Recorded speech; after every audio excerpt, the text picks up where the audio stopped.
¿Qué tal? Muy buenos días, bienvenidos al último Versus de este 2025. Les damos la bienvenida en este espacio que está encabezado por Ana Lilia Pérez. Hola. Alina Duarte. Y Alejandro Páez Varela. A sus órdenes. Y una servidora, Perla Velázquez. Muchísimas gracias por habernos acompañado durante este 2025, que siempre es muy bueno comenzar a hacer esos balances de qué fue lo que sucedió, qué fue lo que vimos, algo que nos haya emocionado, algo que nos haya enojado o entristecido, y por eso hemos decidido que este Versus se llame lo feo, lo malo, lo bueno de lo que sucedió durante este 2025, así que arranquemos por la izquierda, Ale. Hoy, bueno, invertimos, ¿verdad? Esa fue la idea. Normalmente es lo bueno, lo malo y lo feo. Ahora nos vamos por lo feo, lo bueno, malo. Lo feo, lo malo. Lo malo y lo bueno. Exacto. Bueno, entonces empiezo por lo feo. Son muchas las cosas feas. Primero diría que arrancamos el año con la llegada de Donald Trump. O sea, no se nos olvide, ya superamos mucho de ese temor que había sobre el segundo mandato de Trump, que llegaba mucho más empoderado, mucho más amenazante para México.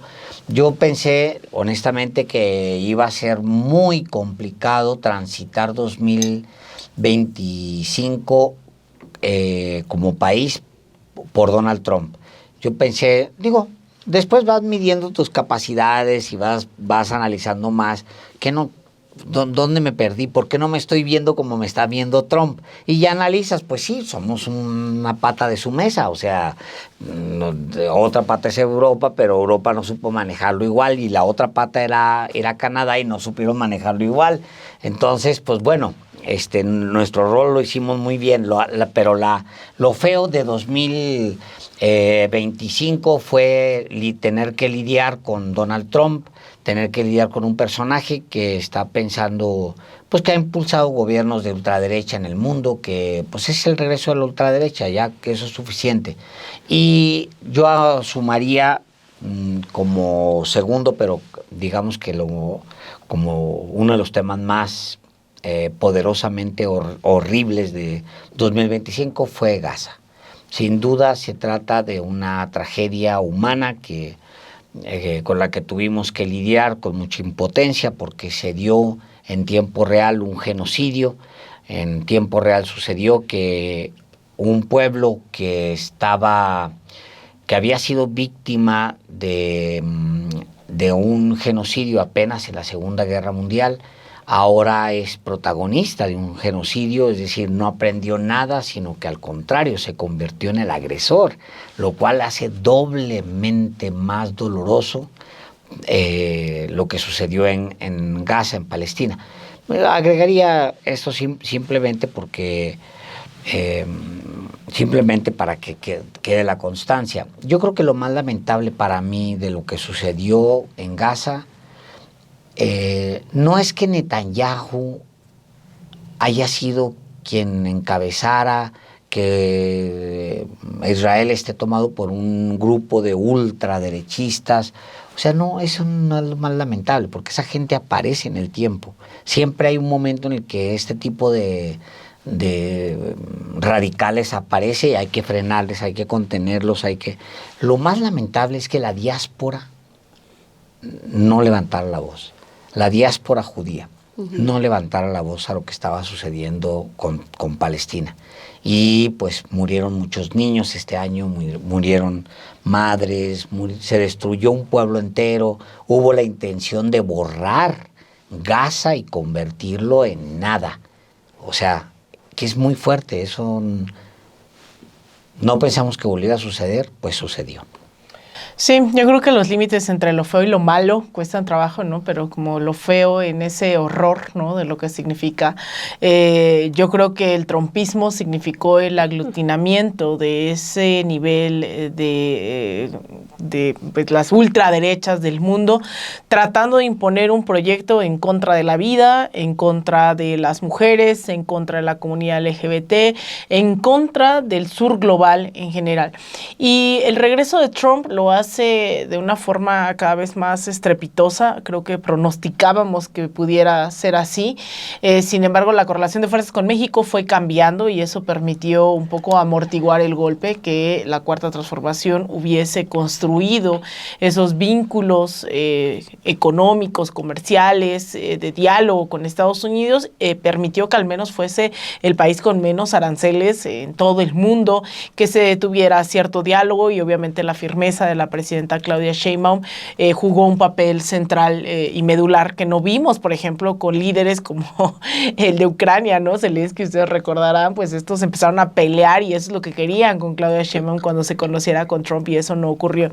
Pero no solamente es Trump, es como la parte más significativa, más frontal de lo que implicó el avance de ese fascismo en el mundo, pero también estuvo el caso, ya lo decías Alejandro, el caso de Palestina con Netanyahu, que no solamente es Netanyahu, es todo un proyecto sionista que vimos cómo vino repercutiendo en silencio en todos nuestros países, el gran lobby que tuvo económicamente en México, en todos los países, ¿no? Y que eso impedía también a veces a ciertos gobiernos maniobrar. Y también vimos cosas que pues seguimos sacando lecciones de lo que se hace y no se hace desde la izquierda en este año, porque yo creo que si algo hubo feo fue el avance de la oscuridad también en ese sentido de los proyectos de derecha. Elecciones tras elecciones se derrotó a la izquierda en el continente, al menos. Lo vimos en el caso de Honduras, en donde el gobierno del Partido de Libre con Xiomara Castro pues terminó perdiendo ante la derecha. En el caso de Bolivia, la falta de unidad y de un proyecto de nación único pues terminó dinamitando a las izquierdas. El sectarismo también dentro del gobierno más bien de las izquierdas en Argentina permitió que en las intermedias no se derrocara a Milei como se creía en algún momento. Avanzó la izquierda en la provincia de Buenos Aires con Axel Kicillof, pero después en unas nuevas elecciones pues resulta que Milei volvió a avanzar. Entonces creo que estamos ahí en un momento donde habría que hacer esta referencialidad de qué está pasando en México como un ejemplo de lo que sí se puede hacer, ¿no?, para dar continuidad a un proyecto, pero sin duda el nivel de avance de las derechas en el mundo, que repercuten también en México con la intención de fundar nuevos partidos de ultraderecha, de salir a las calles, como lo vimos el 15 de noviembre con la llamada y falsamente llamada Generación Z, el nivel de violencia ahora que ostenta la derecha mexicana. No estuvo feo, estuvo muy gacho, Ana Lilia. Pues coincido en hablar de lo feo que nos deja este año el trumpismo, Trumpismo, la manera en la que se conduce, la manera en la que hace trapacerías para seguirse enriqueciendo. También ya publicaciones estadounidenses van dando cuenta de estas mecánicas que emplea para seguirse enriqueciendo, y cómo ha utilizado a México, pues sí, como piñata cuando le conviene en procesos electorales. Lo ha hecho en tiempos de crisis para él mismo también, cuando trata de llamar la atención nuevamente de su electorado. El tema de Gaza sin duda queda como uno de los, como de esas heridas para la humanidad, porque en efecto hemos sido testigos, porque sigue ocurriendo, en estos momentos sigue pasando. Somos testigos de un genocidio que se está documentando en tiempo real, y tenemos una comunidad internacional que desde mi punto de vista no ha respondido de la manera que amerita la situación que se está viviendo en Gaza. La muerte de muchos niños, de mujeres, los desplazamientos, muerte de muchos colegas periodistas también, y que es realmente pasmoso ver cómo ante los llamados recurrentes que por lo menos en papel van haciendo Naciones Unidas para el cese al fuego, pues se pasan por alto esos llamados a que cese la violencia. Incluso este famoso proceso de pacificación que supuestamente había logrado Trump, y que en realidad nadie respetó no se respetó ese alto al fuego. Entonces es un genocidio que se está viviendo en Gaza, y que es algo con lo que vamos a cerrar el año, y que no se advierte una solución en un tiempo, a corto tiempo, y que están muriendo personas y que está dejando una devastación ahí con una intencionalidad clarísima de ocupar esa zona. Ya se advirtieron hasta los planes que se tienen para esa zona. Creo que es algo de lo más doloroso que nos deja este año para la humanidad, y que también nos lleva a pensar en el papel que ha tenido Naciones Unidas, pues desde su origen se crea supuestamente para dar solución a este tipo de conflictos, y con el tema de Gaza queda en evidencia completamente, por si alguien tuviera duda, que no sirve para nada el papel que ha hecho Naciones Unidas. Dentro de lo feo también quiero hablar del tema de las expresiones de violencia que seguimos padeciendo en nuestro país. Este caso del asesinato del alcalde Manso y de otros políticos y de personas que quedan por ahí en circunstancias donde se ha generado y se sigue generando, se sigue viendo violencia en nuestro país.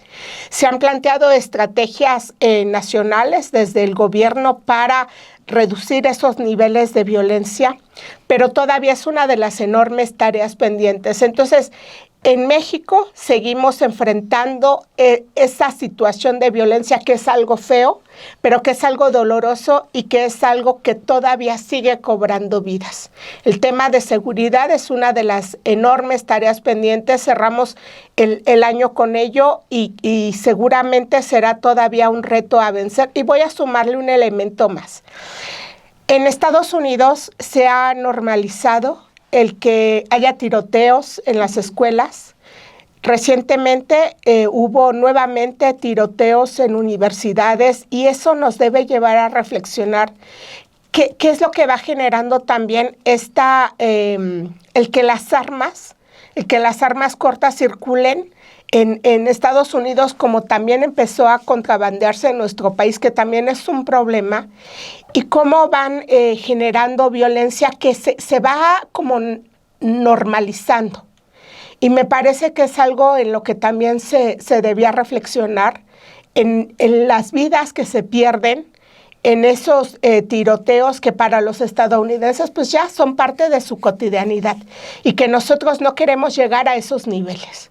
No queremos llegar a esas situaciones. Lo planteo así porque este año precisamente tuvimos en las universidades también expresiones de violencia que llamaron la atención de la comunidad universitaria y que sin duda nos trastocó también a quienes somos docentes en la universidad, esos foquitos rojos que van encendiéndose, esas alertas para replantearnos también cuál es la preocupación de los jóvenes, qué situaciones están enfrentando, y es algo también de lo que nos ha marcado en este año. Uh-huh. Es evidente que el tema Gaza creo que sí es de lo más feo que vivimos en este 2025, pero creo que los ojos puestos sobre el pueblo de Palestina se logró con la Global Sumul Flotilla, que ellos tenían un objetivo que era romper este cerco. Pero creo que también lo que hicieron fue traer a las mesas de discusión, a las mesas de análisis, todo lo que estaba pasando con el genocidio, y eso creo que, por eso yo no lo voy a tomar tan lo feo, ¿no? Porque lamentable ver un genocidio y nos deja mucho aprendizaje, pero algo que sí quisiera resaltar de este 2025 es un desastre natural que vivimos en nuestro país y que dejó muchos muertos, el desbordamiento del río Pantepec, pero que también nos dejó ver una vez más a la oposición como está en nuestro país. Hubo una tragedia en la madrugada de un día de octubre, no recuerdo exactamente el día, pero se desbordó un río que arrolló con las casas de las personas que estaban a borde de río, que tienen ahí sus establecimientos, y nos mostró mucha realidad de lo que todavía hay en nuestro país. Por un lado, todas esas personas que fueron olvidadas por muchísimos años en gobiernos, que no tuvieron una alternativa, y que en uno de los versos también decíamos, la vivienda es un derecho, la vivienda no es algo que se tenga que comprar, la vivienda es algo que se tenga que proporcionar también por parte del Estado, y se establezcan los programas para que eso suceda. Creo que vimos esa realidad de lo que pasa en distintas localidades, en distintos pueblos que se vieron afectados, de Veracruz, de Hidalgo, de Puebla, de Querétaro y de San Luis Potosí. Pero por el otro lado también vimos la cara de la oposición al querer lucrar y hacer una manipulación política por todo eso que se padeció. Ustedes recordarán cómo la oposición regresó al tema del Fonden, regresó a decir que allí estaban esos recursos, y la presidenta Claudia Sheinbaum y su gobierno fue tener una acción inmediata, trasladarse hasta ese momento, hasta ese lugar donde había sucedido cada uno de estos desbordamientos, y también tener una respuesta rápida para todas esas personas y tratar de ayudarles en un momento de crisis. Claro que siempre va a haber imágenes que nos muestren esa realidad y cómo la oposición vaya a seguir lucrando con ello, pero creo que no es de este año, sino que ha sido ya por décadas que siempre han cambiado la manera de percibir y la manera también de ellos, como en la falta de un proyecto y en la falta de cualquier discurso también que pueda conectar con la ciudadanía y con el pueblo, terminan cayendo en este tipo de comentarios en donde muestran esa parte que sí los desnuda como un personaje ajeno a la sociedad y a reconocer esos puntos clave. Entonces, para mí algo muy, muy feo de lo que vivimos en 2025 y que además nos deja mucho aprendizaje son estas tragedias naturales que son desastres, ¿no? O sea, no se pueden prevenir, no se pueden predecir, pero sí prevenir. Entonces, todavía queda mucho trabajo en el tema de protección civil. Hay comentarios de que se pudo haber alertado a la ciudadanía, otros tantos que sí se hizo. Lo que sí tenemos muy claro es que hubo muchos muertos, es que hubo también muchas personas damnificadas, y una vez más tenemos que voltear a ver a las personas que menos tienen y cambiar todo este discurso que por muchísimos años se ha quedado en nuestra cabeza. Entonces, lo malo. Eso es lo feo, entras en lo malo. Eso es lo feo, ok, lo malo. Yo creo que yo pondría casi al mismo nivel, primero el ascenso de la ultraderecha en el mundo, que sí hay un pico, o sea, incluso países que son más estables como Japón, por ejemplo, ¿no? O sea, tiene ahora una primera ministra de ultraderecha, o sea, es como, qué raro. Y le habían medio huido a eso, porque pues sí pueden ser. Digo, el extremismo de derecha ha afectado a Japón, le afectó todo el siglo XX. El siglo XX se fueron a una guerra y quedaron devastados por un extremismo de derechas, o sea, fascismo, ¿no? Creo que lo que ha pasado en América Latina es bien triste, lamentable, porque pues sí, muchos de los proyectos de izquierda que se desplomaron en América Latina fue básicamente por mezquindad de los dirigentes, por falta de compromiso de los mismos partidos de izquierda, por las mismas fuerzas agrupadas en torno a la izquierda, o sea, un montón de mezquindad, de una destrucción casi sin sentido, lo de Bolivia sin sentido, lo de Chile, pues es. Yo creo que es mucho la inexperiencia de Boric, en fin, todo lo que pasó, pues, que llevó a la ultraderecha al poder, pues es. Y 2025, aunque no parece, pues es cuando llegó Trump al poder. O sea, no. Recuerden que en enero asumió, el 20 de enero asumió, o sea, fue en este 2025 que llegó Trump y que empezó esta ola de ultraderecha que, pues, tiene secuestrado, por ejemplo, Argentina. Híjole, Argentina se lo super merece, pero ni modo, nadie se merece un Milei es que casi una maldición. Y luego, de segundo tema como de lo malo, y creo que está por encima incluso de lo anterior, es el maltrato a los mexicanos en Estados Unidos. A mí me parece algo intolerable. Es muy doloroso, es tremendo que los mexicanos allá, con papeles o sin papeles, da exactamente lo mismo, porque el fascismo no distingue documentos, es simplemente un tema racial, es un tema cultural, es un tema de clases incluso, ¿no? y que la estén pasando mal, que se estén escondiendo, que vivan con temor, que hayan sacado a los hijos de la escuela, que muchos niños estén pasándola muy mal, que las familias estén separadas, que no estén enviando su dinerito a casa, que no tengan dinero para comer. Todo eso es una situación horrible, tremenda. El tipejo que condujo a esto se llama Donald Trump, nunca se nos olvide. Mi abuelo le ponía nombres de presidentes de Estados Unidos a sus perros, siempre les ponía, me acuerdo mucho que le cambiaba, llegaba un nuevo perro y le ponía el nombre del presidente, luego de algún presidente. Así era don Carlos. Y pues pongámosle, aunque pobrecitos perritos, pues no sé, que a quién podemos ponerle el nombre Donald Trump. A un perro no, pobrecitos perros.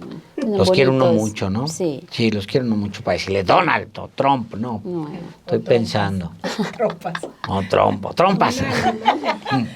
Sí, ándale. No, si son se muy te atraviesa bonitos. una cucaracha, Ándale, algo así. corre una rata en algún momento que...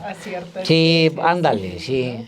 Pobrecita yo fíjate que tengo un sentimiento como doble con las ratas, no tengo ese como pobrecitas. Sí les tengo así, ¿no? Sí. Pero No, yo con también ratas, entiendo sí, que es un cucarachas. tema.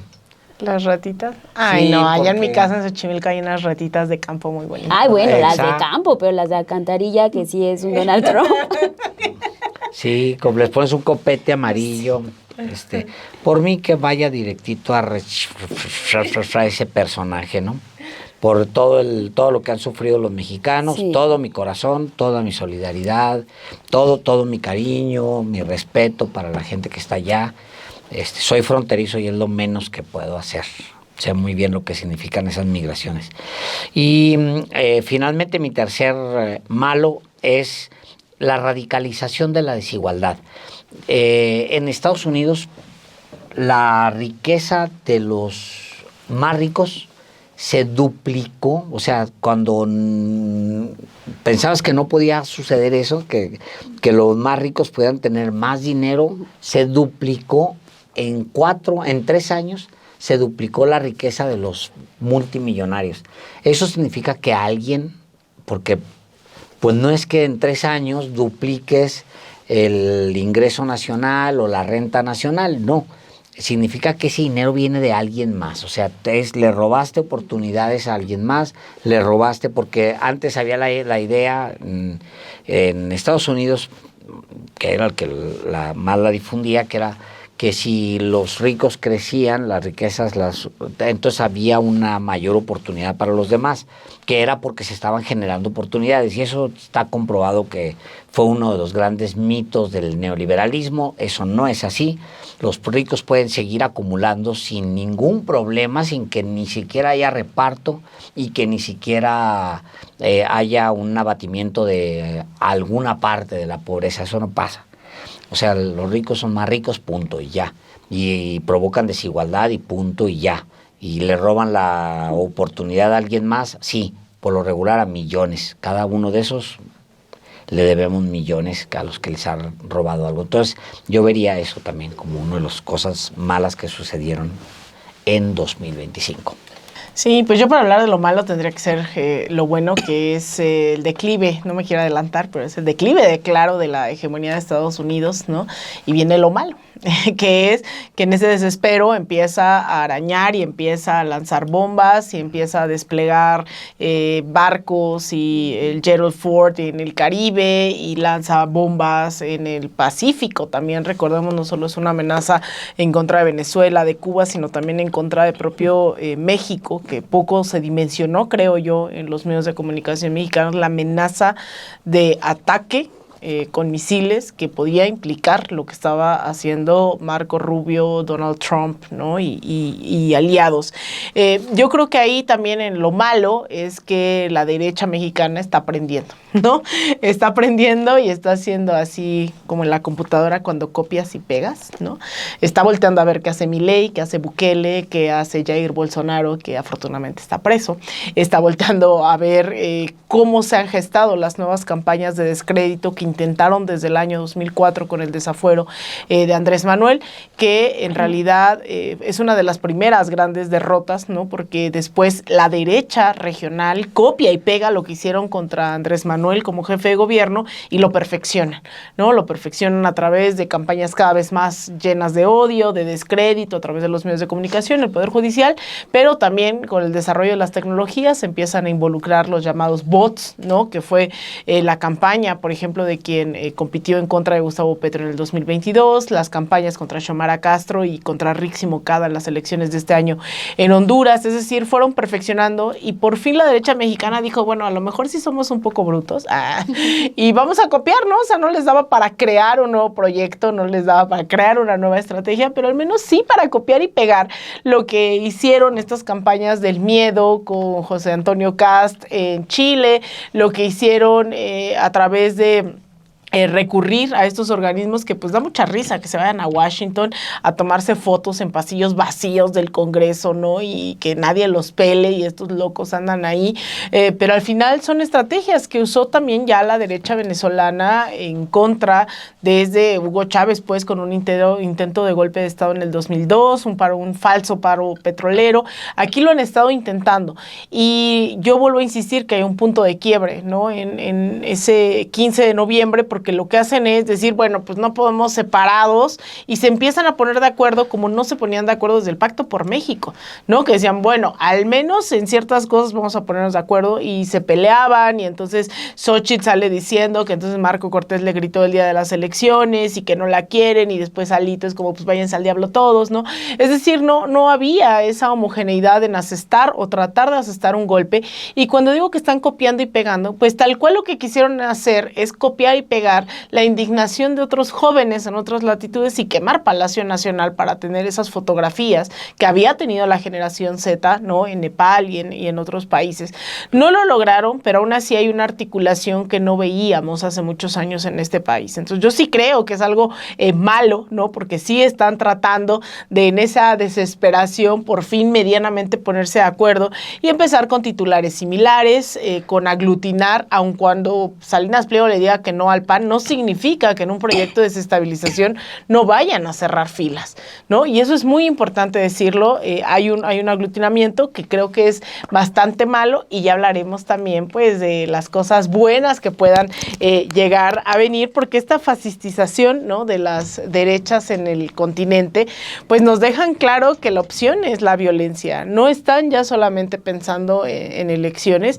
Eso era bueno, yo muchas veces lo dije, era bueno ver al menos al PAN tratando de competir electoralmente, era bueno que hicieran sus campañas muy torpes, con falta de argumentos, con candidatos y candidatas tan horribles, pero que estuvieran compitiendo, pues, ¿no? Porque me tocó ver justo en Venezuela que ya no quieren competir, que quieren dar golpes, que recurren directamente al financiamiento de Estados Unidos, y aquí estuvieron siendo financiados también, ¿no? A través de mexicanos a favor, dice Ana Lilia, de la corrupción y la impunidad, pero creo que sí es malo que se hayan dado cuenta que no están solos en ese sentido y que se reúna ahora Salinas Pliego con Milei, con Bukele, que hagan sus convenciones, su Vive Latino Facho, ¿no? El CIPAC y demás.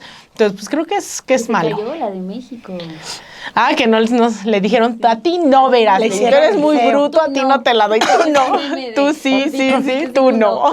El verás, sí, pues, ya se dieron cuenta. Dentro de lo malo yo lo plantearía en 3 temas. Primero, todas las vidas y todas las víctimas que ha cobrado toda esta política de Donald Trump en el tema migratorio, en efecto el maltrato que viven todos los días nuestros paisanos, nuestra gente, que si migraron fue por una necesidad y desde allá no se desentienden de las familias y pues en realidad son héroes, como lo planteó el presidente López Obrador, reconociéndolo así, y es verdad.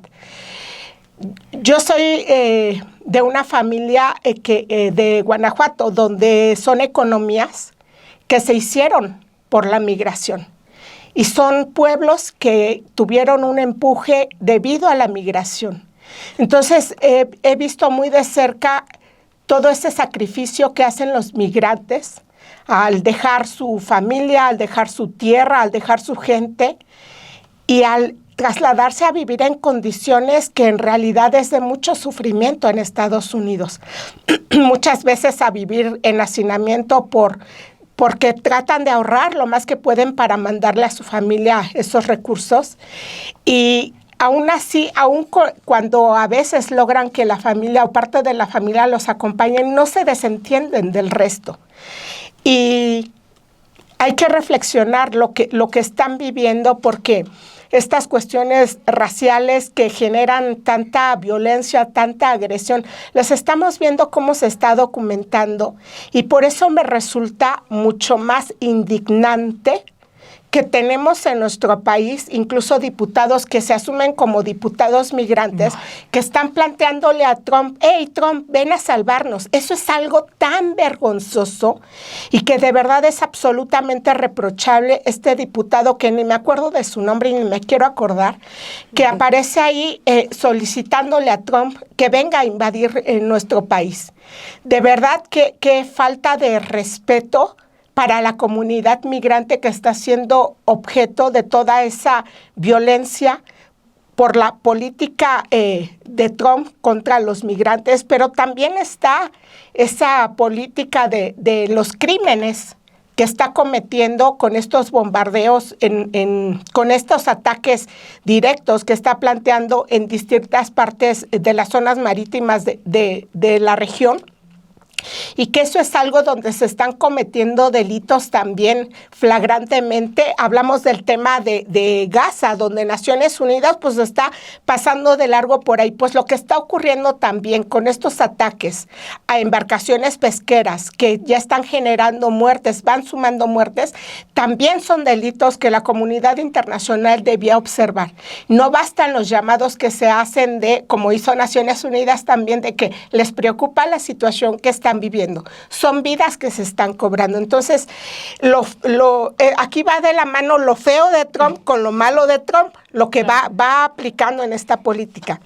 Pero también de lo malo que estamos padeciendo, y lamento que sea así, es todavía estar lidiando con esta oposición, con una actuación grotesca que describías ya, Alina, esta actuación de radicalización de las campañas, del copiar y pegar. Y yo diría que más bien es que han sido muy hipócritas siempre. Y no es que no tuviesen una fascinación por la violencia o que no comulgaran con esas ideas violentas, sino que pues lo ocultaban. Pero llega un momento de desesperación que lo expresa el líder del cártel inmobiliario, este señor que dirige el PAN, Jorge Romero, y dice, lo que nos falta es la violencia. O sea, él mismo lo está expresando abiertamente y es lo que estamos viviendo. Eso es lo malo, el seguir padeciendo como país una oposición que ante la falta de argumentos, ante la falta de un proyecto donde muestren una plataforma de qué es lo que le ofrecen como partidos a la ciudadanía, pues se dedican al discurso, a la narrativa violenta, grotesca, grosera, y asusando en estas marchas donde se impostaban de generación Z, asusando a la violencia en tiempos en que como país nos merecemos también ya hablar de una cultura de paz. En Colombia lo vivieron también esos temas de la cultura de paz, que es parte del trabajar en proyectos sociales, la parte también ideológica, el ir fomentando esa cultura de paz. Creo que es algo de lo que necesitamos en este país. Pero ante esa oposición que el único recurso que tienen o que buscan y que seguramente buscarán es la violencia, ya lo dijo el líder del cártel inmobiliario, pues entonces seguiremos lidiando con esa mala oposición. Creo que el tema de la oposición y el tema de Donald Trump es el que prevalece en este punto de lo malo, porque yo también creo que la llegada de Donald Trump al gobierno de Estados Unidos por segunda ocasión es parte de lo malo que vivimos, porque fue todo el 2025 estar lidiando con un personaje que no sabes cómo se va a despertar en la mañana y con qué decisión vaya a querer cambiar todo, porque eso fue lo que vimos durante estos meses que ha estado en el poder. Recordemos aquel 20 de enero cuando toma otra vez protesta como nuevo presidente de Estados Unidos y lo que hace es firmar una serie de ejecuciones en donde estaba tratando de cambiar las cosas que había impuesto Joe Biden y además estaba reforzando toda esta narrativa que iba en contra de nuestros hermanos migrantes, de los paisanos que están allá en Estados Unidos y que han estado lidiando con ese personaje que por más que tratemos de imaginarlo, creo que no logramos llegar a ese punto de saber qué es estar en medio de una redada, cómo es tu despedida un día en la mañana y tratar de decirle a tus hijos quizás que no sabes si va a regresar o no, o que no se los digas por miedo también a lo que vaya a pasar con estas redadas que empezaron a suceder por parte del ICE y de todos estos agentes de allá de Estados Unidos. Creo que eso es de lo más malo que vimos, que llegara este personaje y que no nada más dejara sus acciones allí en ese país, sino que las fuera sumando poco a poco. Y cuántas vidas también no se han perdido por llamar narcolanchas, a lanchas que no sabemos si en efecto eran parte de los cárteles que tratan de llevar droga, de este trasiego que dice combatir. Eso creo que también ha sido de lo malo ver tanta pérdida humana indiscriminadamente por parte de un personaje que lo que trata de hacer es otra vez a América grande, pero que en realidad no lo está haciendo, ¿no? Por dentro están muy destruidos. Eso por una parte, y por otra parte también veo esta lucha que inició con nuestro país, el tema de los aranceles, que nos ha traído con el nerviosismo y que hemos estado con los pelos de punta cada vez que Donald Trump lanza una amenaza más. Es un personaje que en el primer mandato se distinguió por lanzar una serie de amenazas y no cumplirlas, ¿no? Y poco a poco suavizándolas.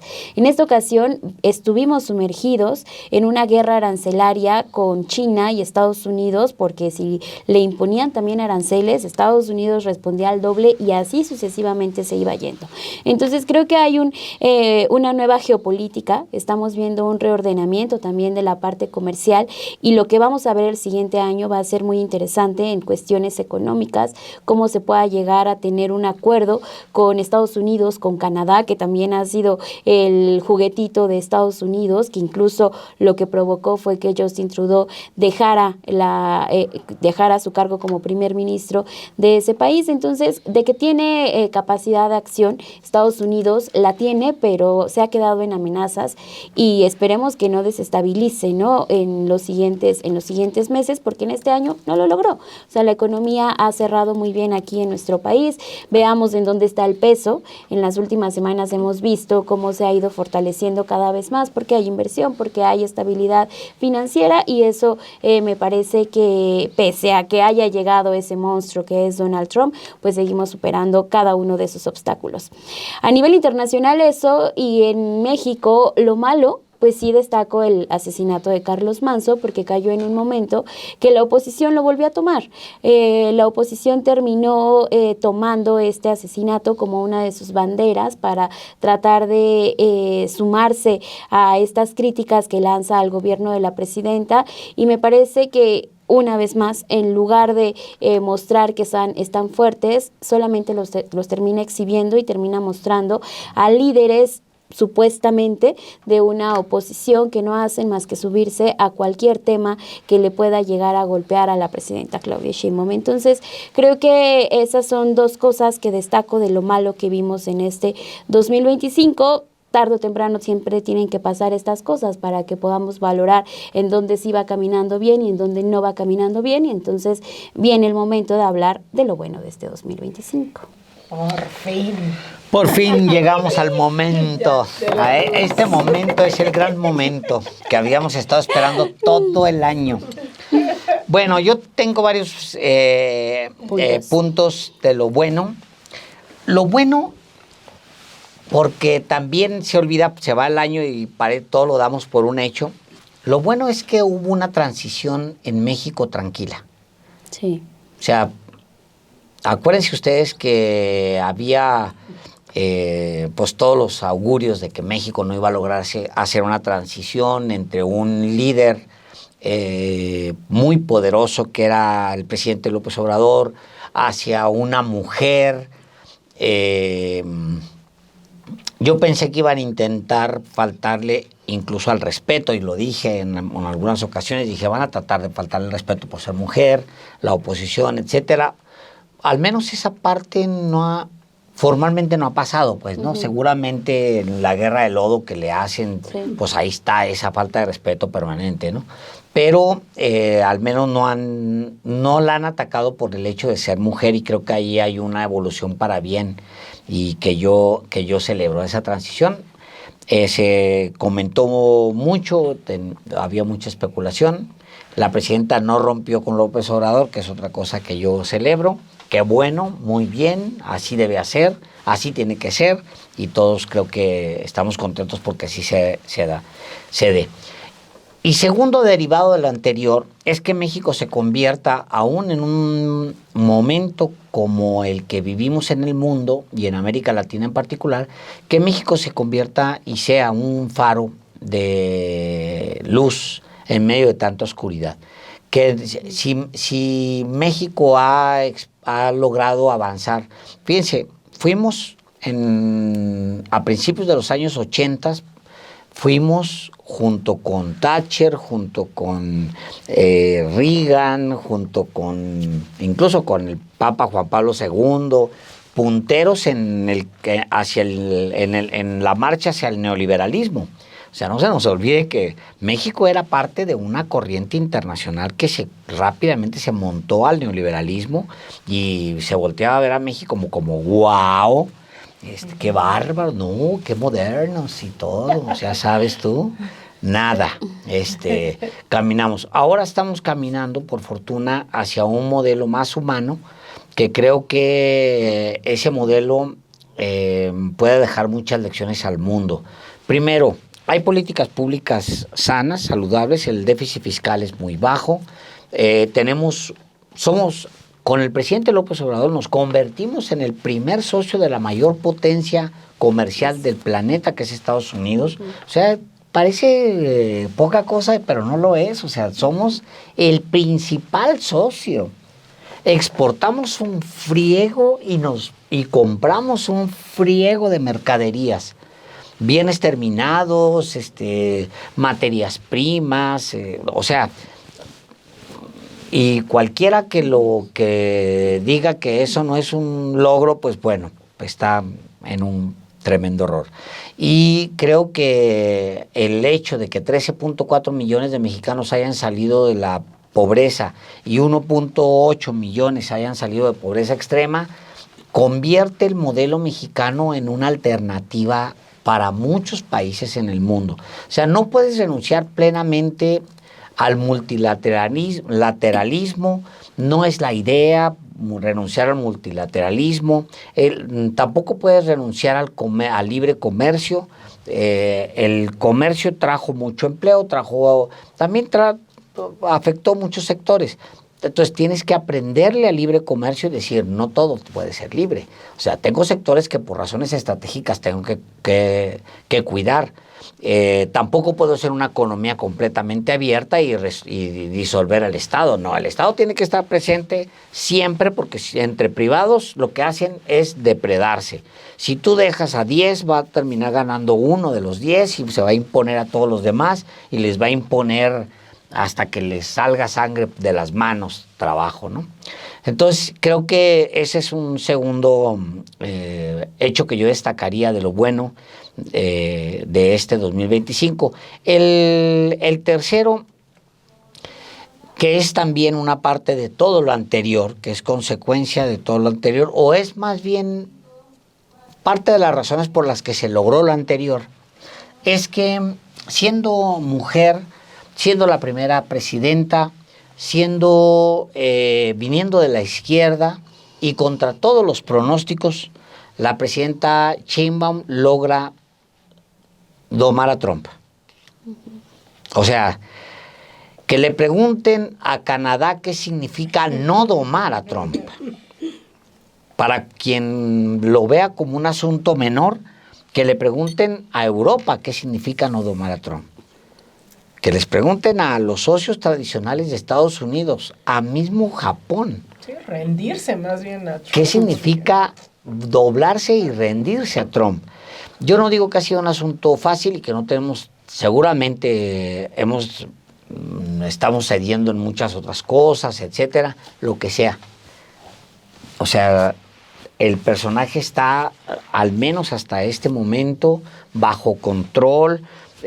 Lo decías, Perla, cierra el año con un tipo de cambio bastante bueno.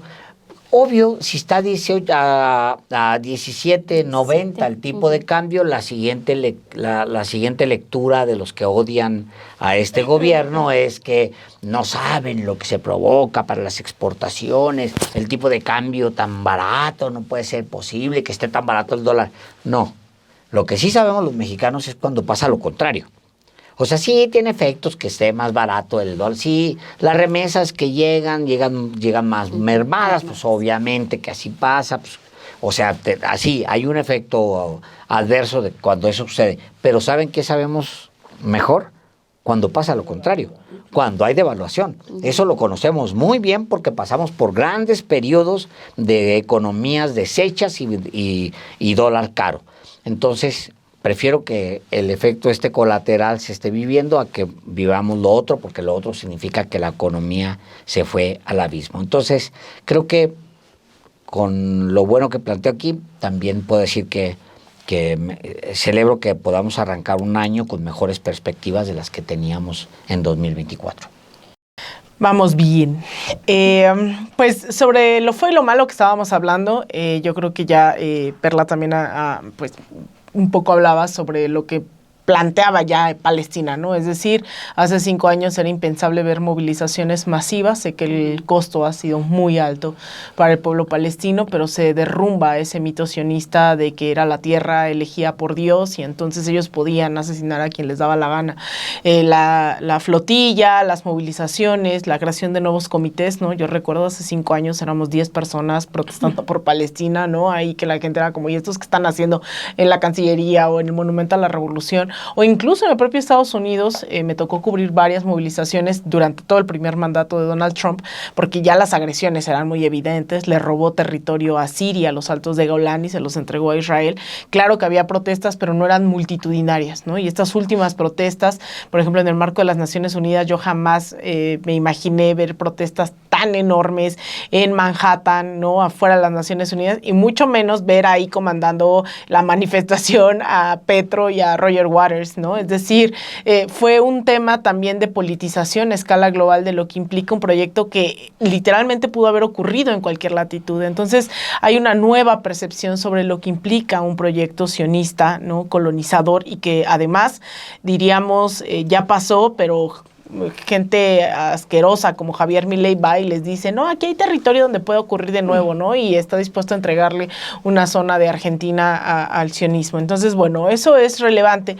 Pero también a lo interno, no solamente es una organización popular en torno a Palestina, sino en contra del propio imperialismo estadounidense. Vi múltiples manifestaciones en contra de las agresiones a Venezuela. De hecho, eso poco se difundió hace un par de semanas, que fueron movilizaciones en más de 20 ciudades en Estados Unidos en contra de la agresión a Venezuela, ¿no? Y eso genera también repercusiones dentro de la propia base republicana, que, digo, la percepción y cómo lo conciben es a veces un poco distorsionado, porque ellos dicen, no, que el dinero se vaya para adentro y no para afuera, ¿no? Un tema de dinero y no de violación de soberanía y de ir por el petróleo, pero bueno, hay un rechazo profundo en contra de las agresiones también de Venezuela. Hay un movimiento cada vez más creciente también de solidaridad con el pueblo cubano. Muchísimas toneladas de comida vinieron también de Estados Unidos, de un pueblo organizado. Hay una organización que se llama Pastores por la Paz, que también estuvo llevando bastante ayuda a Cuba, que vive bajo el bloqueo, y vimos el crecimiento exponencial de partidos como el DSA y el PSL, ¿no? El DSA, los Socialistas Democráticos de Estados Unidos, el PSL, el Partido por el Socialismo y la Liberación, que tuvieron campañas gigantes que no se veían desde el siglo pasado, con discursos abiertamente justamente socialistas, y creo que el punto cumbre álgido no es que no hayan ganado otros, hay alcaldes también en Chicago, en Los Ángeles, pero creo que ganar el corazón financiero de Estados Unidos con Mamdani, claro que es un gran mensaje, claro, más allá de si va a expropiar y nacionalizar y no, que hable de socialismo, de vivienda, de salud, como derechos. Para mí esa es una cosa que es muy buena, además del crecimiento exponencial de movimientos de izquierda. Ya del rol de Estados Unidos en el plano internacional, pues también es un aliciente. No necesariamente se traduce en una nueva organización de izquierda global, pero al menos sí de multilateralismo, contrario a la hegemonía y al imperialismo estadounidense, que es el fortalecimiento de los BRICS, en donde recordemos ese episodio atroz en donde Lula dijo que no podía entrar Venezuela, ¿no? Y eso fue terrible, pero bueno, está también en este nuevo mundo que no termina de nacer, la creación de organismos como los BRICS, que a su vez también propusieron un Consejo Popular de los BRICS, en el que me tocó estar este año en Río de Janeiro, en donde se discutía también las necesidades de movimientos, partidos, gente progresista ante sus propios gobiernos. Entonces, que también fuese un mandato de los BRICS crear este espacio, me parece maravilloso, además de crear un ente financiero, económico, distinto al FMI, que es el Banco de los BRICS, liderado hoy por Dilma Rousseff. Nos hace creer que no todo es endeudamiento y programas de ajuste estructural como se hizo creer durante los 80s y los 90s. Y ya en el tema de México, pues creo que en el resumen que se hizo también en el pasado mes de octubre, y lo que se hizo también con el llamado a las calles el pasado 6 de diciembre, pues a mí me da mucha tranquilidad ese balance, ¿no? En donde hay cifras, hay datos, hay resultados, que no solo es cerrar filas, la unidad, cosas en abstracto, sino que se va con la disminución de las desigualdades. México es un país más justo que el que era hace 7 años, y eso a mí me parece que es un motivo, ¿no?, de felicidad, saber que sí hay otros caminos posibles, que hay que seguir apretando la marcha. Se me pasó a decir en lo malo, que a veces siento que la presidenta muchas veces va sola, ¿no? Eso es muy malo, pero va adelante la presidenta y sigue sacando este país también, ¿no?, adelante, y con cosas muy concretas, con un proyecto que ella también lo ha definido, al igual que lo definía el presidente López Obrador. Dice la presidenta, el proyecto tal vez más ambicioso en términos de justicia social que ha llevado a cabo este país, porque no hay una sola área, no sé ustedes cuál sea su percepción, a mí me parece que es de las cosas buenas, que no esté cubierto, ¿no?, en temas de ciencia, tecnología, inversión, industrialización, el Plan México, en temas de vivienda, educación, el que se abran también nuevos espacios, que fue una demanda de la propia Claudia Sheinbaum décadas atrás, en temas de universidad, que se construyan más universidades con más espacios, más preparatorias que queden cerca de la calle, para que al salir de la secundaria vayan directo a la preparatoria. Ese rolón es un hitazo del 2025, está en el top de canciones de este año. Entonces, pues eso, yo creo que hay mucho que celebrar para que no nos gane también la desesperanza. Pues a mí me gusta que cerramos con lo bueno, sí, porque también este año nos ha dejado cosas muy buenas que quizá no alcanzamos a abarcar aquí, a detallar, pero a mí me parece y valoro mucho toda esta vinculación de la ciudadanía. Describía Salina todas las movilizaciones a nivel internacional, donde hay una preocupación y una ocupación de ciudadanía real y no membretes de organizaciones disfrazadas de sociedad civil como maneja aquí el señor X González. ¿Quién sabe cuántos membretes tenga ya? Ahora van por su partido rosa. Sí. Pero hablas de ciudadanía real que está haciéndose partícipe de esa preocupación por lo que ocurre en otros países. Y en nuestro país también. Y lo podemos ver con cuántas personas se involucran cada vez más en las discusiones, cuántas personas comentan en los chats, y esperemos que hoy lo hagan y mucho en el chat de este programa, cuántas personas están ya cada vez más atentas a esos asuntos que antes se manejaban en las esferas de lo político y se han vinculado ya, y esta es una enorme lección que sí es producto de toda esa revolución de conciencias que se está generando a partir de hacer saber y hacer que a la ciudadanía que esas decisiones que se toman a nivel de gobierno tienen un impacto directo en las condiciones que vive esa ciudadanía. A mí es de lo que más me gusta de estos tiempos, el que cada vez más tenemos sociedad informada, sociedad que está participando, que está reclamando también, y qué bueno que lo hagan, porque a medida que nos volvamos como ciudadanos más exigentes con la conducta de los funcionarios, del desempeño de los gobiernos, también tendremos gobiernos mejores, gobiernos que estén dando resultados. Dentro de lo bueno, pues sin duda, y esto es algo que a mí me hace pues cerrar el año optimista, el saber que con datos concretos se evidenció que con esta reorganización del gasto público, como se ha llevado desde el año 2018 y que continúa esta propuesta, más de 13 millones de personas salieron de pobreza.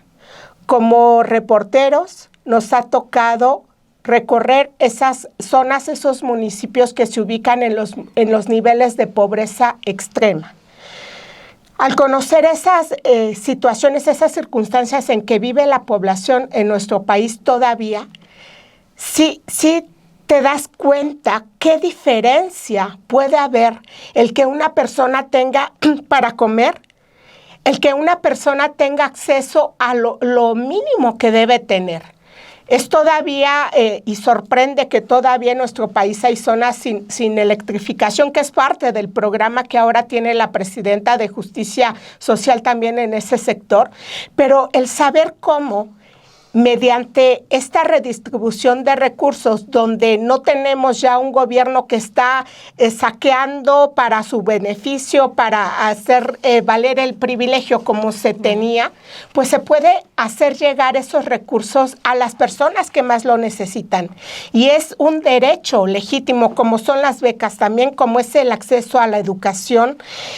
Yo creo que hay puntos muy relevantes que nos hacen también cerrar este año con optimismo y que nos llevan a pensar cómo va a arrancar el próximo año, pero yo me quedo con la parte donde la ciudadanía se muestra cada vez más comprometida también para hacer valer su participación en aquellos asuntos que son del interés público, y celebro que sabemos hoy que más de 13 millones de personas dejaron ese umbral de la pobreza y que esperemos que sean mucho más. Es una deuda histórica pendiente para nuestro país, pero va caminando el proyecto, y creo que eso es de lo bueno que nos deja este año. Yo quiero cerrar, también hablando sobre cuántos millones de mexicanos salieron de la pobreza. Y pues reconociendo estas políticas, ¿no? O sea, este cambio también de percepción que tenemos de cómo se hacía y cómo se podía ejecutar la política en nuestro país, de que hay nuevas maneras y de que siempre se puede ayudar al que menos tiene. Entonces, creo que eso es un gran acierto, que se siga ayudando, que se siga teniendo ese objetivo que es el que menos tiene, y que así vaya avanzando la cuarta transformación. Pero con lo que quiero cerrar y lo que se me hace lo más bueno del 2025 es la nueva corte que asestó un gran golpe a Ricardo Salinas Pliego. Pues se nos había olvidado. Todo el tiempo así de que no me la ganen, que no me la ganen. Sí. Sí, hombre, ¿cómo no? Hitazo, sí, la verdad. Sí, la verdad bien. es que tenía que decirlo. Creo que a todos nos causó alegría. Aquí está Cría, aquí está Emma, que también están sonriendo cuando vimos esas caras de la corte que estaba sesionando y que habló y le hizo justicia al pueblo de México. Por primera vez en tantos años. En tantos años. Entonces, yo la leí. Pero falta que pague. Claro, eso es muy importante. Pero ya con esto se da y se sienta un precedente de que se pueden hacer las cosas distinto. Si estábamos hablando todo este programa de todo lo que ha lidiado la presidenta, todo lo que está sucediendo en el mundo, que ese tipo de logros lleguen también por parte de la ciudadanía y que se reconozca lo que hicieron y todo el empuje que tuvieron para cambiar al Poder Judicial, para reformar lo que habíamos visto en la corte, en los juzgados. Claro que se puede. Claro que nos deja esa esperanza de que las cosas se pueden hacer de una manera distinta y creo que es lo más feliz que pasó en este 2020. Yo quiero agregar una La cosita. fiscalía también. Que se fue Hertz Manero. Sí. Exacto. Que se Ya, fue saquen- y dejó saquen de... el aire. Vamos a brindar. Dejó de sabotear Sí. a la fiscalía. Y Piñita, Y sí. Piña. Y Piña. O sea, se fue Piña. No, y también no solo se fue Hertz, sino llegó también en este Fíjate, proceso, son está tres cosas cañón. tremendas, ¿eh? Sí. Sí. La caída de Norma Piña, el El cobro. cobro a Ricardo Salinas Pliego Y la salida de Hertz. y la salida de Que Hertz con Manero. eso cierra muy bien el año. Y Así la es. llegada próximamente, esperemos, de la justicia contra los Duarte, que te estaba pendiente mi deslinde oficial, esos Exacto. Duartes, esos Exacto. Duartes, ¿no? Para ti, Sí. Alina. Quiero decirle a nuestra audiencia que yo no tengo nada No, hay que Duartes ver. ni decentes con- también. estoy reivindicando a los buenos Duartes, porque esos salieron muy mal, muy podriditos. No. ¿Qué es tuyo, Javier Duarte de Ochoa, no? Tu segundo apellido, ¿cómo Sí, es? escondiendo mis notas de merezco abundancia. El cuadernito. El cuadernito, merezco abundancia. Ay, Dios. Bueno, pues gracias y que tengan feliz año. Feliz Feliz año. año. Gracias. También a Cría, Feliz Emma. año. Chao.